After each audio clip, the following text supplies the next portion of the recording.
ಇವತ್ತಿನ ದಿವಸ ಪ್ರಿಯಾಂಕ್ ಖರ್ಗೆ ಅವ್ರ ವಿಷಯದಲ್ಲಿ ಏನು ಸೊಲ್ಲಾಪುರದ ಒಬ್ಬ ಹೇಳಿ ಕುಂತ ಸ್ಟೇಟ್ಮೆಂಟ್ ಕೊಟ್ಟಿದ್ದಾನೆ. ಅವನು ಸ್ಟೇಟ್ಮೆಂಟ್ ಕೊಟ್ಟವನು ಅವನು ಗಣಸಲ್ಲ.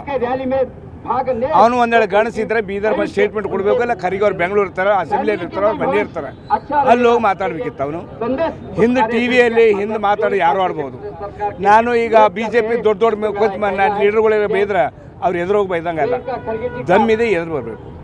ಅವ ಬೈಯೋದು ಬರೀ ಪ್ರಿಯಾಂಕಾ ಖರ್ಗೆ ಒಬ್ಬರಿಗೆಲ್ಲ, ಪೂರಾ ಭಾರತ ದೇಶದ ದಲಿತರಿಗೆ ಬೈದಂಗೆ. ದಲಿತರಿಗೆ ಅವಮರ್ಯಾದೆ ಮಾಡ್ದಂಗೆ, ದಲಿತರದ ಮರ್ಯಾದೆ ರೋಡಿಗೆ ತಂದಂಗೆ. ಅದಕ್ಕೆ ಅವನ ಹತ್ರ ಒಂದು ವೇಳೆ ಕೆಪಾಸಿಟಿ ಇದ್ರೆ ನಾನು ಹೈದರಾಬಾದಿ ಹಿಜಡೆ RSS BJPಯಲ್ಲಿ ಯಾರು ಗಣಸರಿಲ್ಲ, ಎಲ್ಲ ಹಿಜಡಗಳು ಅದಾರ. ನೀವು ಅವ್ರಿಗೆ ಎಲ್ಲರಿಗೆ ಬಾರಣ ಮಂದಿ ನೋಡ್ರಿ ಮಕ್ಕಳಿಲ್ಲ, ಎಲ್ಲ ಅದೇ ಅವರು ಚಡ್ಡಿ ಉಟ್ಕೊಂಡು ಲೊಂಗಟ್ಟು ಉಟ್ಕೊಂಡು ಚಡ್ಡಿ ಉಟ್ಕೊಂಡು. ಅದಕ್ಕೆ ಅವ್ರಿಂದ ಏನೂ ಆಗಲ್ಲ. ಬರೀ ಬೆಂಕಿ ಹಚ್ಚೋದು ಒಂದಾಗ್ತದೆ, ದೇಶದ ಜಾತೀಯತೆ ಬಳಸೋದು ಒಂದಾಗ್ತದೆ. ಅವ್ರಿಗೆ ದೇಶದಾಗ ಶಾಂತಿ ಬಡೋ ಬಗ್ಗರು ನಮ್ಮ ಸಮಾನ ಬರಬೇಕು, ನಮ್ಮ ಜೊತೆ ಬಾಳಬೇಕು. ಅವರು ಕೂಡ ನಮ್ಮ ದೇಶವಾಸಿಗಳ ಭಾವನೆ ಇಲ್ಲ. ಅವ್ರು ಎಲ್ಲಿವರೆಗೆ ಸುಧಾರಣೆ ಆಗಲ್ಲ, ಭಾರತ ಅಲ್ಲಿವರೆಗೆ ಅಭಿವೃದ್ಧಿ ಆಗಲ್ಲ. ದಲಿತರ ಮೇಲೆ ಯಾಕಾಗ್ತದೆ? ನಮ್ಮ ದಲಿತರಲ್ಲಿ ಏಕತೆ ಇಲ್ಲ.